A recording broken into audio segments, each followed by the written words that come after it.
Hey, this is Keith from Outlaw Speed Shop, and this episode is more of I'm kind of just playing around with using up some of my junk castings and stuff that I've had kicking around. So I'm starting with a Chevy Silverado 3D printed frame and that I've had for a while. And I'm kind of going through my parts bits and looking for, my idea is to make something a little bit unique and kind of wild and crazy. And I had this Nomad body floating around in my junk bin. No interior, no glass, no chassis, nothing. It was just the body. And the front had been cut off. Not sure what I was planning on doing or where it came from, but I've had it for a while. So here I'm kind of going through trying to come up with a visualization. I usually start these projects with no clue what I'm doing, and that's how I live my life. So this is what I found in my parts bin, which is the actual blue half of a casting. So I found a motor that looked kind of cool that was going to fit, so I put a piece of styrene across the front as a firewall just to have something there, knowing that I was probably going to cut it all up, which I did, to fit the motor. The motor's a little bit wider than I envisioned, so I'm pretty much just almost trimming it down to back to the casting. There's just very little left on there. So I'm kind of looking at it. You can see I have a black marker where I plan on cutting out the wheel wells, but I want almost a cartoonish rake to this thing. So because I'm not concerned about looks or how aesthetic this is going to be, I'm just going to use a Dremel tool. Normally in this instance, if I'm radiusing a wheel well, I'll actually use either a grinding ball or a grinding disc or drum sander style, just to keep that looking fairly round. So you can see I'm just kind of placing styrene on things. I got the axles in. A lot of this project I did off camera, mainly because I was going to use this as an experiment on weathering.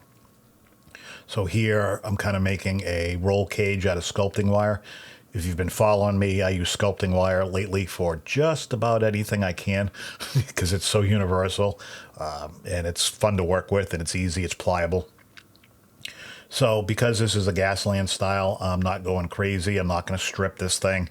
There's no need. I'm just going to scuff up the paint, give anything I do a little bit of a texture to adhere to. Not overly concerned with looks on this, obviously. You can see I added some armor to the top. So I'm using the Army Painters Rust series.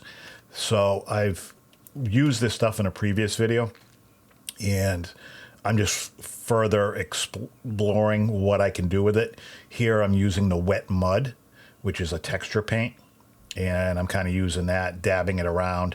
This was my first attempt, actually, so the video you saw of the last one I did for the Rust, you can go back and watch that one, and that is a little bit more refined if you want to go that far. So I primed this whole thing up. If you haven't used this Tamiya rubber paint, I say it's rubber paint. It's not rubber paint, but it's rubber looking paint. It is amazing. So it's perfect for 3D printed parts. It's good for, even if you're just keeping the original wheels on it, on your casting for your post-apocalyptic Gasland style build, paint the wheels black. This shade of black, it will give the rubber look even to the plastic shiny wheels you get right out of the package. Here I'm making the back, I say it's a ram, it's more of a tombstone, I guess you want to say. It's more protection and armor for anybody that's shooting forward, and it kind of protects the back of the car. It's, again, nothing fancy. The different various pieces I have square tubing, round tubing, I channel, U channel. It's just about everything under the sun. I just kind of keep little scrap bits of everything. So there's no rhyme or reason. I'm just throwing crap on this just to add some texture and depth and so on and so forth. You can see how precise I'm being because I honestly don't care. I'm just, again, I do these more as an experiment to try to figure out what's going to work, what's not going to work. You can see where my finger is on the left side. I've got some KVA foam that I've put down that's going to be used as armor plate. That stuff, even though it's foam, it's thin, it's pliable. You can shape it however you want. And when you add paint to it, it hardens up. You can dimple it to add, whatever you want. It's really a great. I've had this the same sheet for quite a while, and on the Gaslands for the 1/64 scale, you don't use that much. It'll last you quite a while. Here, I'm just adding bits of armor, which is more just 3D printed stuff. I've gotten bits and bobs from any kit that I can find. And then really it's just have fun painting. To me, this phase, I used to hate painting, but over the years I've just learned to really just chill out, especially on Gaslands, because I don't care how it comes out, and I use it as experimenting. What's going to work? What's not going to work? Can I add highlighting? Does the shading work? Where would I add, an oil wash? Where would I add more of a brownish stain wash? And I just try to, I don't know, I shut off everything and I just sit there and paint. And to me, that's fun. And there's no pressure. There's no, hey, this is supposed to look like this, or, they wouldn't have that kind of rear bumper. Who cares? It's make-believe. It's my make-believe world, and I live in it, and you don't. So there.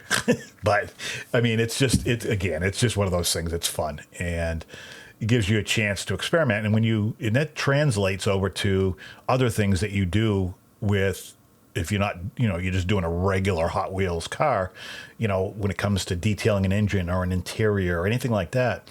Everything that you're doing here is going to translate over, and you're going to have ideas that you're going to pick up for certain things that you're trying to do. So to me, it's just enjoyable. But I really, getting back to the topic on hand, this was my initial test of the Army Painter Rust, wet mud, dark rust, light rust, or fresh rust, and then rust tone, which is more of a brown wash like Agrath Earthshade is for Citadel. So overall, all those things really, really work well. I can't say how good. I mean, honestly, the Army Painter stuff, and I'm not getting paid by Army Painter, but if they want to pay me, I'd be more than happy to accept either cash, paints, brushes, or even cookies. So, but the Army Painter stuff, it goes on so nice. There's such a great selection, and they're designed to work in so many different ways. It's awesome. So I end up painting this, but I'm not going to use it. This is the front ram. Just didn't look right. I couldn't get it to secure on there the way I wanted to, so I'm going to use it on a different project. It's already painted and weathered, but I left it in there. So there's the chassis overall with all the rust. That still has that on there. It might even have it on the on. I did this a while ago.